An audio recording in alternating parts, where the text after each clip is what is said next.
তোরা ভাই ভাই ঝগড়া করছিস, আমাকে এর মাঝে কেন টানছিস?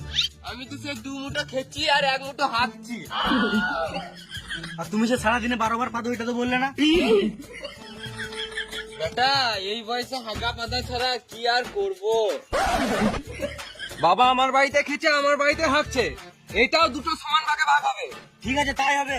আজ থেকে বাবা তোর বাড়িতে খাবে আর আমার বাড়িতে হাঁকবে। তাহলে আমি গাড় দেবো কোথায়? বাবার খাওয়া হাঁকাটা যেন ভাগ হয়ে গেল, জায়গাটা ভাগ করে নাও। নাহলে তোমার দাদা বৌদি এমনি করে গোটা জায়গাটা দখল করে নিবে। হ্যালো ছটকি, তুই তো পরিবারটা ধ্বংস করলি। মুখ সামনে কথা বল কি? ঠিকই তো বলছি খেপে চুদি। সেদিন বাবাকে এক বাটি মাংস দিলাম, বাটিটা তো গাড়ে ভরে নিলি হারামে যাচ্ছি। তোর মুখ ভেঙে দেবো শুয়ারের বেটি, তোর মুখ ভেঙে ধরে খাও বেটি। দেখ বেটা, তোরা ভাইয়ে ভাইয়ে ঝগড়া করিস না, ফালতু কিছুই পাবি না। দেখো বাবা, তুমি যখন এতদিন আমাদের জন্য কিছু ভাবো নাই, তোমাকে কিছু ভাবতে হবে না। দেখ বাবা, তুমি ঘর যাও, ভিতরে ভিতরে যাও, ভিতরে। দেখ বেটা, একটাই কথা বলবো, তোরা জমি জায়গা নিয়ে ঝগড়া করিস না, ফালতু কিছুই পাবি না। ঠিক আছে, যাই কামাবো, আমি লিয়ে আই। তোর অসুবিধা হচ্ছে, তুই আমি নিয়ে আয়। আমি কি গান মারাতে আমি নামবো? এবারে আমি একটা দুজন মাথা আমি লিয়ে আসবো। গান মারা গাড়ি, চলো খেতে দাও, চলো চলো।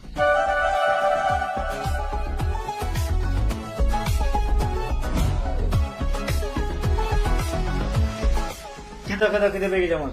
রোজার কিছু না বুঝলি, সরকার খালি মুখটা খেতে আর নটটা হাতেই দিচ্ছে। ছেলে পেলে হবে করে থাকবে আর সরকার বলছিল থাক, আমি চললাম বাবু ঘর, তোদের কিছু হবে না, তুই মেয়েদের ঘরে ঢুকে থাক।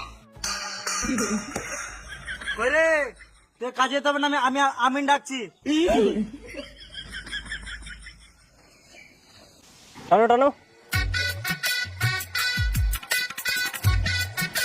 যাবে আরো যাবে আরো যাবে, টানো, ফেসে যাও ফেসে যাও।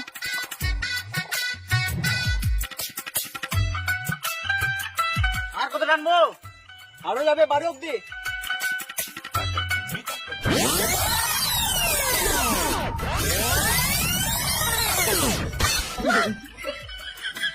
ভিতরে ধর।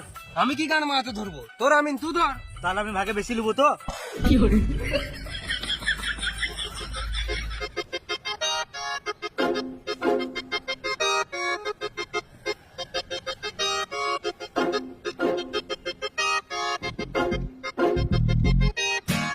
পেয়ে যাও নামাও।